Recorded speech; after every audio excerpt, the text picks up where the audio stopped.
Por que você segue Jesus? Por que você segue Jesus? Como você chegou até aqui hoje? Como você chegou até aqui hoje? Talvez alguns de vocês possam me dizer assim: eu já ia na igreja com os meus pais, continuei indo. Talvez outros vão dizer assim: eu comecei a vir para acompanhar o meu amigo. E outros vão dizer: eu comecei para acompanhar meu cônjuge, meu marido, minha mulher, meu namorado.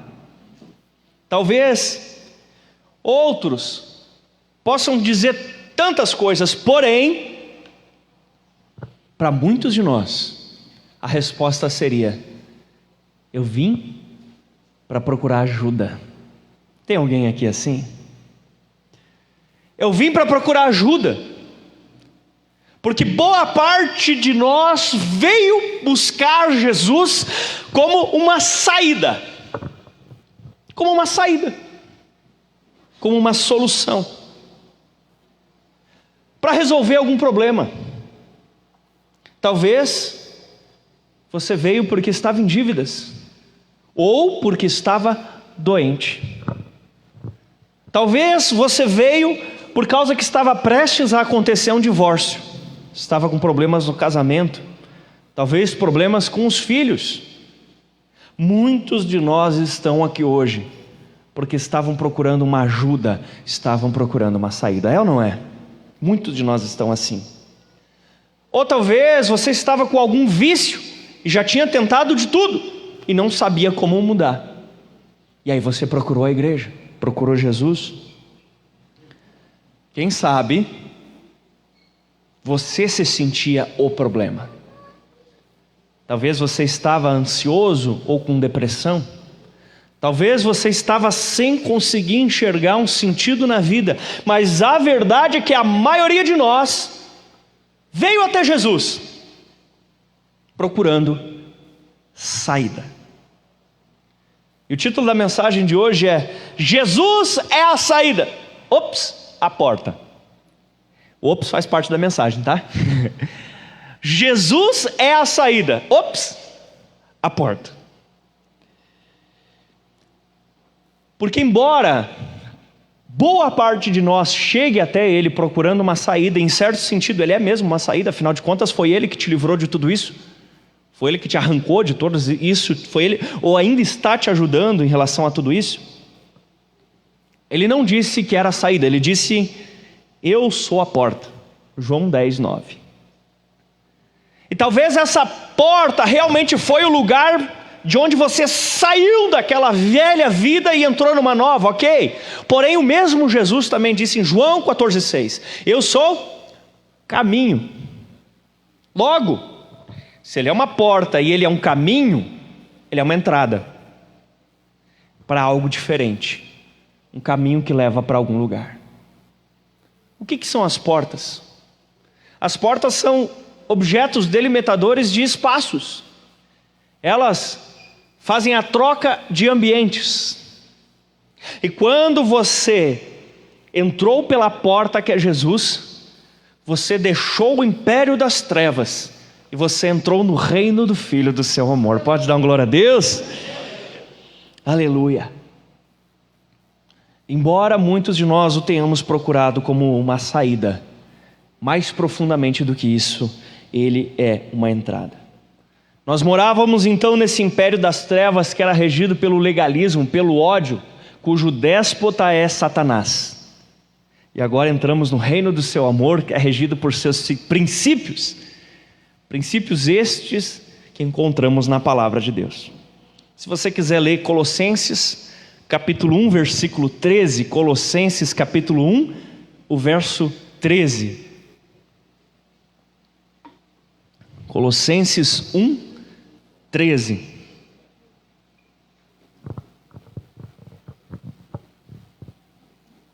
Diz assim: Ele nos libertou do império das trevas e nos transportou para o reino do Filho do seu amor. Ele nos libertou do império das trevas e nos transportou para o reino do Filho do seu amor. Nós estávamos acostumados com a antiga ordem. Nós estávamos acostumados com o império onde morava. Queridos, é semelhante a uma troca de país. Nós estávamos num reino espiritual chamado Império das Trevas. E agora nós estamos no reino da luz. Você trocou de líder e você trocou de reino. Amém? Você trocou. Só que assim como uma pessoa, quando troca de país, ela precisa aprender um monte de coisa. Por quê? Porque troca a cultura, porque troca as placas, porque troca o idioma. E essa pessoa, quando muda de país, ela tem que reaprender como viver. Porque algumas coisas, significados, comidas no outro país é tudo diferente. É ou não é? E nós morávamos no Império das Trevas e agora precisamos reaprender a viver no reino do Filho do seu amor. Certo? É uma reeducação. É um processo de transformação. Embora imediatamente você entrou no reino de Deus, embora imediatamente ao receber Jesus como teu Senhor e Salvador, você deixou de fazer parte do império das trevas, às vezes demora para que a cultura do império das trevas saia de dentro do seu coração. Está entendendo? Porque você estava acostumado a mentir, a falar palavrão, a olhar o que não devia, a fazer coisa errada, a pensar de forma errada. Você estava acostumado. E agora é necessário transformação. Quer ver? Uma das primeiras coisas, idioma. A maneira como nós, os filhos de Deus, falamos, não pode ser a mesma maneira como falávamos antes. Amém? Não pode ser a mesma. Uma das principais barreiras transculturais é o idioma. Falar bem o idioma nos facilita a vida, é ou não é? Entender o que é falado nos facilita. Tem até aquele meme na internet, né? Que o camarada, ele sai correndo e daí ele vê assim umas madeiras e ele diz assim: eu vou pular por cima dessa cerca que me impede de ter liberdade. E o outro diz assim: não, na verdade está escrito ali, muro de proteção, e do outro lado é um precipício. Não entender nos priva de receber, não entender nos impede de sermos transformados mais e mais. Até mesmo o idioma molda o povo e o povo molda o idioma. Se você observar, por exemplo, línguas que são assim mais duras, tipo o alemão, né? Eu não sei falar, mas eu vi a minha avó conversando com as amigas dela, que dava até medo, porque parecia que estava sempre xingando alguém, né? E falava daquele... E como é que geralmente são os alemães? Objetivos, científicos, né? Eles são geralmente pessoas que vão direto ao ponto, são tecnológicos. Aí nós pegamos, por exemplo, a língua espanhola e nós vemos ela... parece carregada de uma emoção, de uma vivacidade, assim, não é? E daí você vai olhar, você não, né? Você não faz mais isso. Mas naquele tempo que você olhava aquelas Marimar, aquelas coisaradas, aquelas novelas mexicanas, como é que é? É aqueles drama que, meu Deus do céu, não é? Porque uma linguagem molda um povo e um povo molda uma linguagem, não é assim? E também a linguagem do império das trevas e a linguagem do reino de Deus são diferentes, amém? São diferentes, são diferentes. Queridão, se você se converteu e continua falando do mesmo jeito, ei, alguma coisa não está batendo aí. Que agora que você entrou no reino de Deus, você tem que mudar a sua maneira de falar, amém? Mudar a sua maneira de falar. A Bíblia diz em Efésios capítulo 4, 29, nenhuma palavra torpe, e essa palavra, essa prós no grego, ela significa inútil, sem serventia, uma coisa que não presta. Nenhuma palavra inútil saia da boca de vocês, mas apenas a que for útil para edificação, para edificar os outros, conforme a necessidade, que conceda graça aos que ouvem. Quando você vai abrir essa boquinha santa aí, Ah, está escondida atrás da máscara. Quando você vai abrir essa boquinha aí, que benefício você vai trazer através dela? Você não vai trazer benefício, mantém ela fechada. Qual benefício? O que você vai trazer de bom através dessa boca abençoada aí? O que você vai trazer de bom? Inclusive, a Bíblia fala, pelas tuas palavras, tu serás absolvido, pelas tuas palavras será condenado. Ela inclusive fala que no dia do juízo nós haveremos de dar conta de toda palavra inútil que tivermos proferido. Uau! Quando você fala bobagem, um dia você vai sentar diante do Senhor e vai ter que dar conta por que você falou aquela bobagem. Talvez alguém aqui esteja pensando assim: pastor, você está mandando eu ficar 90% do tempo do dia calado? Isso é juízo seu, você que está se julgando dessa maneira. E eu não disse nada. Mas sabe, uma vez há muitos anos atrás, eu estava andando de bicicleta e passei perto da casa de umas irmãs e elas estavam tomando chimarrão, era uma roda assim, bem grande, de pessoas cristãs, pessoas não cristãs. E eu disse: que legal, vou passar lá para dar um oi para as irmãs lá tomando chimarrão. Tive que sair de perto, que era uma fofocaiada, que meu Deus do céu. Era a roda da fofoca, era a roda dos escarnecedores. A Bíblia diz o que no Salmo 1? Bem-aventurado o homem que anda no caminho do Senhor, que não se achega na roda dos escarnecedores. Fofoca não, amém? Ah, pastor, mas é que lá na firma, tu sabe como é que é o chão, né, pastor? Como é que é? É, pastor, lá tu sabe, né, que o pessoal gosta muito de falar um da mãe do outro. Coisa triste. Uma coisa é dois ímpios conversando. Dois homens que ainda não entraram para o reino de Deus conversando. A coisa mais tranquila que um fala para o outro é xingando a mãe. Né? E é dali para baixo. Mas meu irmão, você já se converteu. O ímpio a gente não vai julgar, afinal de contas ele não conhece Jesus ainda. Mas por favor, você não, né, meu irmão? Olha para esse abençoado aí do teu lado, para esses varões aí, diz assim: você não, né, meu irmão? Você não, né? Se tem uma irmã aí perto de você, diz assim: você não é fofoqueira? Claro que não, né?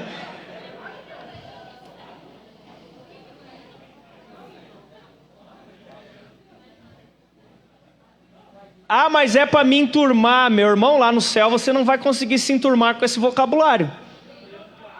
Tem um outro lugar que talvez, mas não recomendo. Nós que trocamos de reino precisamos aprender esse novo idioma. Nós precisamos aprender a usar a nossa boca para liberar coisas boas. Deixa eu te dizer inclusive uma coisa. Deus criou todas as coisas através do quê? A palavra, né?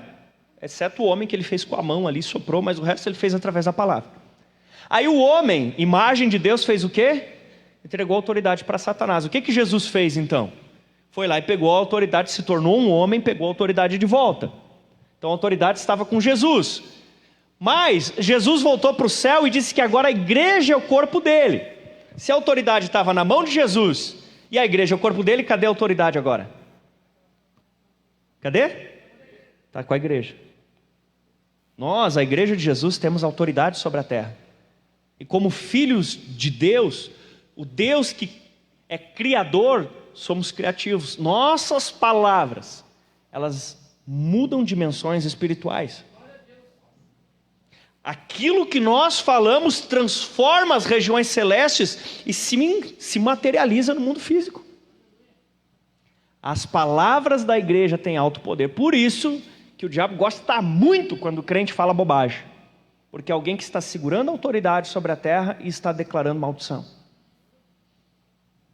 Uau! Uau! O que nós falamos transforma realidades. O que nós falamos é mais... Tem aquela cena que o pessoal bota nas redes, né, de um soco saindo por dentro da boca, dizendo palavras ferem. Ferem? Ferem. E além do poder emocional, psicológico, elas têm poder espiritual. Então nós precisamos abrir a boquinha santa para trazer bênção. Amém? Pare e pense um pouco aí. Não precisa me responder porque eu não quero que ninguém passe vergonha. Mas pare e pense aí um pouquinho das coisas que tu andou falando hoje. Pensa um pouquinho nas coisas que tu andou falando hoje. Quantas delas trazem benefício? Quantas delas abençoam? Os casais já estão todos se entregando, olhando um para a cara do outro. Puxa. Quantas coisas que você falou hoje beneficiam, abençoam? Quantas? Essa semana, quantas coisas você falou que trazem bênção? Não sei quem disse, né? Mas diz o ditado já que a palavra uma vez dita não pode ser recolhida. Ai, quanta coisa. Quando eu falava bobagem, meu pai falava assim, desliga logo esse bebedor de lavagem. Ele falava assim, não sei o que significa exatamente, mas deve ser alguma coisa relacionada com isso aqui. Pensa quanta coisa na tua escola você falou, sobre os teus professores. Pensa quanta coisa você falou sobre o seu patrão que não devia ter dito, sobre o teu funcionário, sobre o teu marido, sobre a tua mulher. Tem irmãs não, né? Mas tem pessoas, mulheres não convertidas ainda, claro, não é o seu caso, mas tem mulheres que quando se reúnem ficam só falando mal do marido. Aqui não, é tudo crente, não faz isso.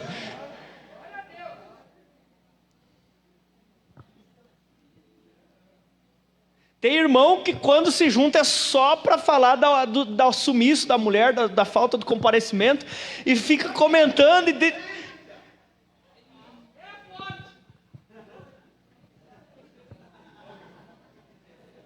Quantas das nossas palavras constrói?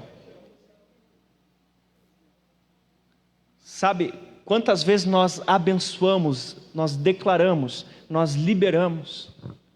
Nós liberamos, somos profetas sobre a vida das pessoas que nos cercam. Somos edificadores. Cada palavra sua precisa ser um tijolinho a mais na obra da vida do seu irmão. Amém? Cada palavra que você fala precisa ser um tijolinho a mais. Se as suas palavras só deixam as pessoas ao teu redor tristes, irritadas, desanimadas, você precisa melhorar. Inclusive reflita.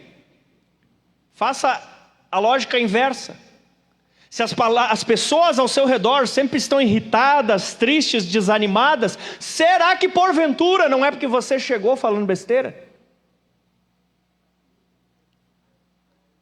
Se você percebe um clima diferente, as pessoas tristes, ansiosas, sem jeito quando você chega, ou caladas demais quando você chega, será que não é justamente pelas coisas que você fala ou já disse? Meu Deus. Tiago, irmão de Jesus, que depois veio a se tornar também um apóstolo, capítulo 3, versículos 2 a 4, diz assim: todos tropeçamos de muitas maneiras. Se alguém não tropeça no falar, tal homem é perfeito. Quem quer ser perfeito? Cuida dessa linguinha abençoada, que diz que quem consegue controlar a língua é perfeito. Uau! Sendo também capaz de dominar todo o corpo. Está aí, ó. Tem jovens querendo aprender a como dominar o resto do corpo. Está aí, ensaia treinando controlar a língua, que diz aqui que você vai controlar o resto do corpo também. Quando colocamos freio na boca dos cavalos para que eles nos obedeçam, podemos controlar o animal todo. E eu penso que a gente é bem mais esperto que cavalo, né? Tomem também como exemplo os navios que, embora sejam tão grandes, impelidos por fortes ventos, são dirigidos por um leme muito pequeno, conforme a vontade do piloto. Tem um ditado que diz, né? Fulano vai para onde aponta o nariz. A verdade seria, fulano vai para onde aponta a linguinha. Para onde a tua linguinha está te apontando? Reflete aí a semana que você passou, as coisas que você falou. Pensa aí, desenhou, pensou, imaginou? Tudo que você falou essa semana, juntou aí? Aqueles momentos, pensou naqueles momentos que você explodiu? Pensa aí, aqueles momentos meio deprê, que você falou bobagem. Pensa aí. Se a sua vida daqui para frente fosse ser determinada pelas palavras dessa semana, para onde a linguinha te apontou? Para onde essa língua abençoada apontou a sua célula? Para onde essa língua apontou o seu casamento? Para onde essa língua apontou sua vida financeira? Seus estudos? Seus discípulos, seus discipuladores? Sua igreja? Aonde você apontou? Aonde é que você me apontou? Teu pastor. Se você dominar a linguagem do reino de Deus, você vai se dar bem nesse caminho que é Jesus. Outra coisa, como explicamos no começo, ele é a porta, ele é o caminho, ele não é apenas a saída. E se ele não é apenas uma saída, ele é um caminho, ele é uma porta, nós precisamos trocar a mentalidade. Qual é a mentalidade que as pessoas geralmente veem do império das trevas? Mentalidade de supermercado e mentalidade de restaurante. Como assim? Elas vêm às vezes pensando o seguinte: o que vão me servir hoje? Sentou no restaurante. Tem gente que vem para o culto assim, senta na cadeira assim. O que vão me servir hoje? O que essa igreja vai poder fazer por mim hoje? Acho que você não entendeu aqui que o Senhor aqui é outro. Ó. O Senhor aqui é aquele lá de cima. Isso me lembra uma cena, né, que me colocaram de líder da turma. E a primeira vez que me colocaram de líder da turma na sala de aula, acho que era 6ª série ou 5ª série, sei lá que era. Daí a professora saiu, pediu para mim ficar cuidando, né? Sentar lá na cadeira dela e ficar cuidando da turma. E daí quando ela saiu, eu botei as pernas em cima assim da mesa dela, cruzei as pernas, fiquei sentado assim, inclinado para trás. E daí ela entrou e ela disse: que é isso? Nem eu que sou professora sendo desse jeito. Quando você senta assim com uma mentalidade de restaurante na igreja, você esqueceu que o Senhor aqui é outro. O Senhor aqui é Jesus, e nem Ele senta desse jeito. Ele é o Senhor desse lugar.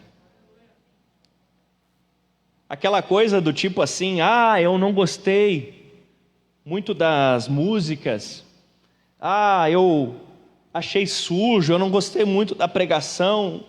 Mentalidade de restaurante. Não gostei do cardápio. Mas como é a mentalidade no reino? O que eu posso fazer aqui hoje? Você sabia que a palavra ministério é serviço?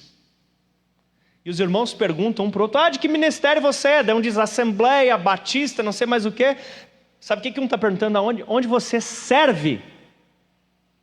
Igreja é um lugar para a gente trabalhar. Amém? Então quando você chega numa congregação, numa igreja, você chega e pensa: o que eu posso fazer pelos outros aqui hoje? Como eu posso servir esse corpo? Essa é a mentalidade do reino. Amém? Como eu posso servir nesse lugar?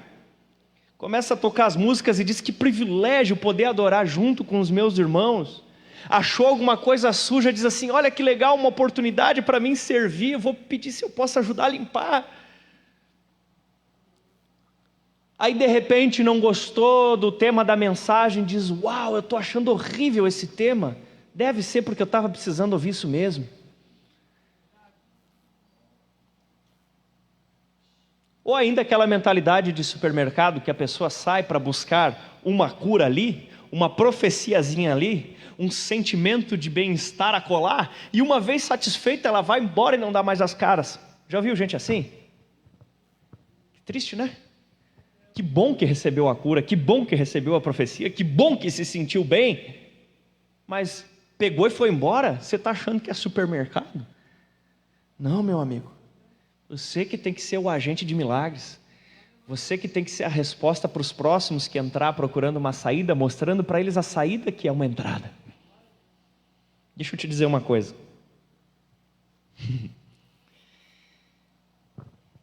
Deus quer você. Deus quer muito você.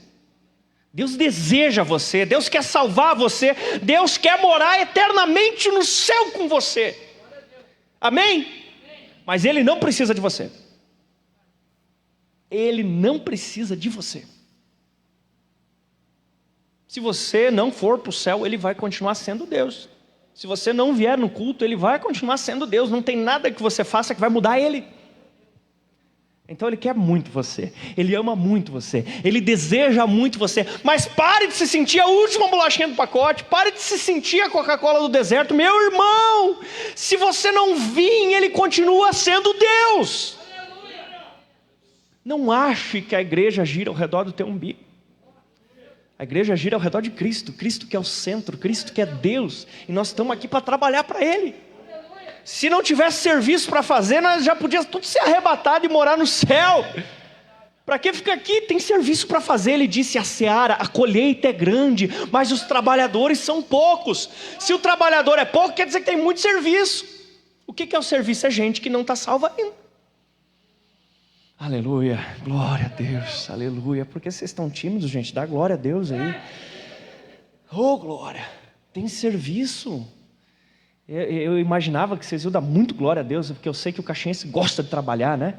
Então quando eu disse tem serviço, eu achei que eu ia ouvir um glória a Deus, uma salva de palmas para Jesus, alguma coisa. É ou não é que o caxiense gosta de trabalhar? Tem muito serviço.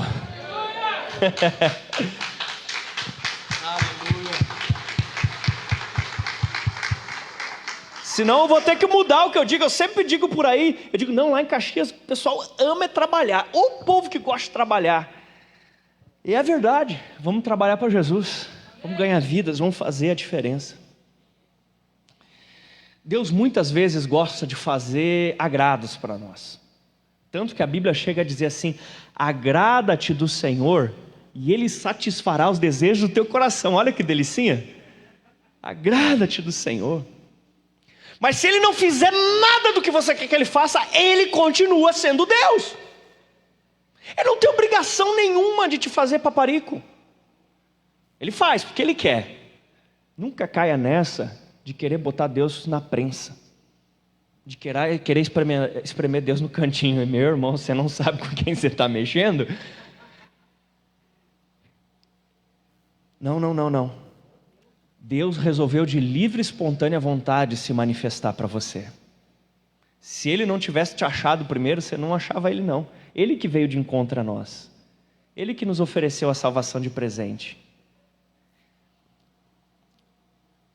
Ele que veio até nós e nos deu a oportunidade de agarrar nele e sair do reino das trevas. É tudo para a honra e glória dele. A única coisa que você pode ter certeza que Deus vai fazer é aquilo que Ele já revelou na palavra. Porque Ele decidiu agir daquela maneira, Ele decidiu nos deixar claro. Isso sim, Ele vai fazer, com certeza. Agora, uma vez que Ele é a porta e o caminho, nós precisamos, sabe do quê?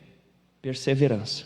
Gálatas 6:9 diz: e não nos cansemos de fazer o bem, pois no tempo próprio colheremos, se não desanimarmos. Quando tem o se, é uma promessa condicional. Se não desanimarmos. As coisas que fazemos aqui, sim, são sementes, sim, terão bênçãos, se não desanimar. Porque tem gente que vai e para.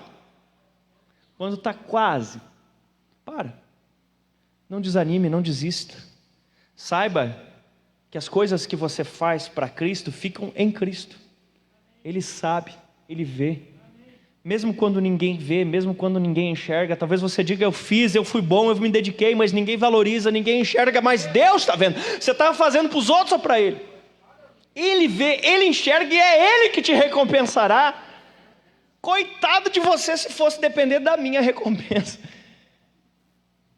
Ainda bem que quem te recompensa é Cristo. As pessoas falham, erram, mas Cristo permanece.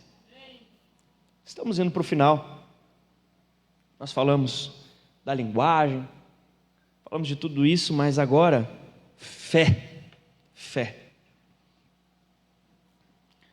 Uma vez que nós entendemos que os pensamentos, as palavras transformam, nós precisamos também ter fé. Diz a palavra em Hebreus 11:6, sem fé é impossível agradar a Deus. E um pouco antes, no versículo 1, diz, a fé é a certeza. Outras versões dizem um firme fundamento das coisas que se esperam, a prova das coisas que não vemos. Sim, as nossas palavras muitas vezes acabam refletindo um padrão de pensamento que está dentro da nossa cabeça. Nós precisamos nos expor ao Espírito Santo e à palavra para ter esse padrão transformado, amém? para que isso reflita nas nossas atitudes.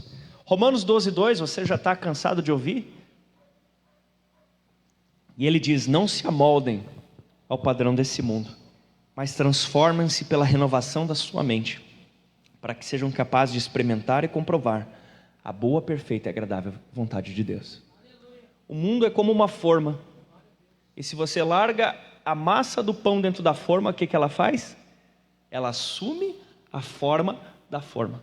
Se a forma é quadrada, o pão sai como? Nunca vi forma quadrada, mas tudo bem. Se a forma é retangular, como é que sai o pão? Retangular.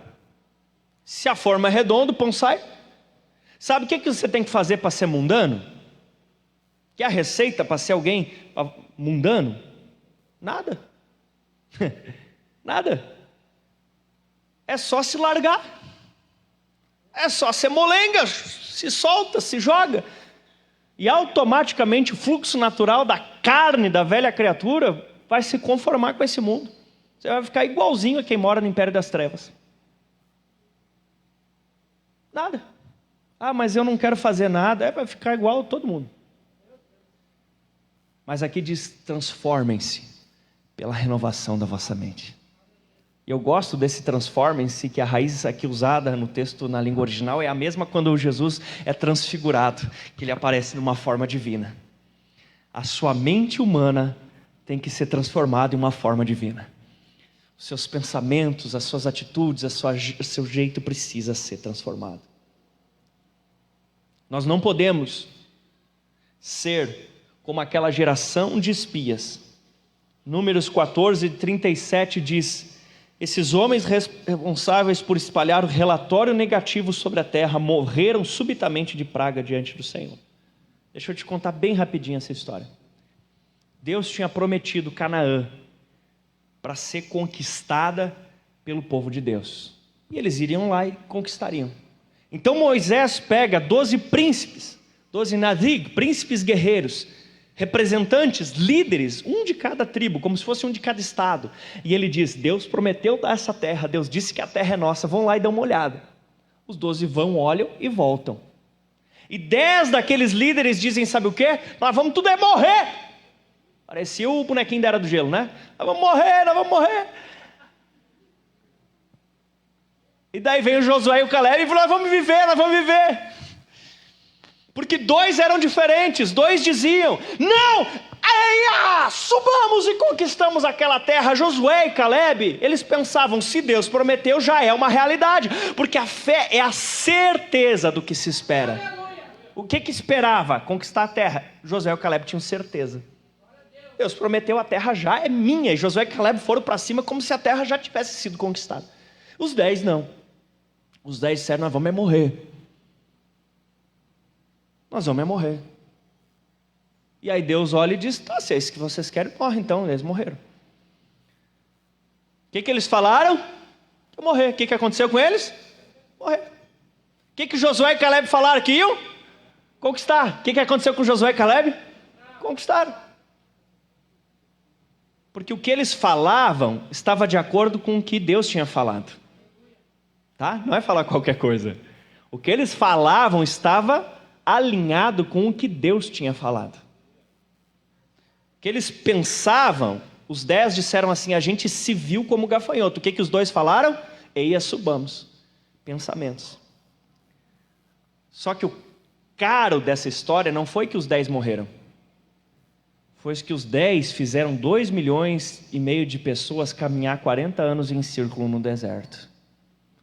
As palavras deles fizeram eles e uma geração caminhar em círculo. Para onde as tuas palavras têm levado você e a sua família? Para onde as tuas palavras têm levado você e aqueles que estão debaixo da sua liderança? Nós precisamos ser como Josué e Caleb e profetizar de acordo com a palavra de Deus. Nós fomos salvos para servir e não para ser servidos. Nós fomos salvos para morrer para nós mesmos, para que o maior número de pessoas possam viver para Cristo. Eu acabei deixando de escapar ontem uma frase que já era para hoje. Muitas vezes, a grande frustração do cristão é que nós estamos com uma expectativa de que Deus faça coisas que Ele nunca prometeu. Deus nunca nos prometeu um céu na terra. Deus nunca nos prometeu um céu na terra. Ele disse: no mundo tereis aflições, mas tenham bom ânimo, eu venci o mundo. Canaã não era o céu do povo hebreu. O céu do povo hebreu era o céu.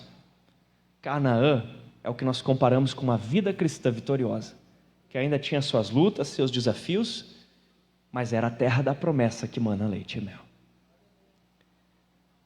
Como você se encontra hoje dentro dessa palavra? Convido o Ministério de Louvor e peço para você fechar os teus olhos nesse momento.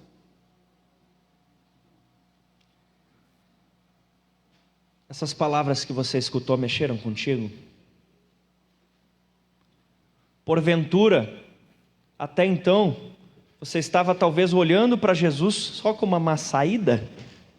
Porventura, a sua mentalidade era simplesmente de alguém que senta num restaurante e chama o garçom, pede o menu? Ou alguém que vai até um supermercado para pegar um produto? Olha, se a igreja fosse um supermercado, um restaurante, faria sentido dizermos ir à igreja de vez em quando. Mas como é uma porta que se segue de um caminho, nós dizemos: sou igreja, estou nesse caminho.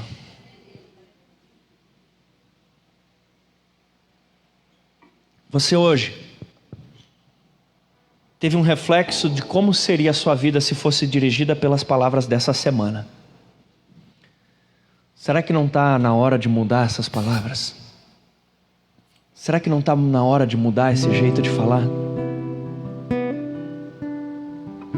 Ou talvez você diga assim: sabe, na verdade eu nem passei por essa porta ainda, eu nem entreguei a vida para Jesus. Você pode entregar a tua vida para Jesus hoje. Você pode receber Jesus hoje como teu Salvador. É bem verdade, sim, o que eu disse. Ele não precisa de você, mas Ele quer você. Ele quer te salvar. Ele te ama. Ele quer mudar a tua história. A gente brinca, dá risada, às vezes para não chorar quando ouve uma mensagem dessa, né?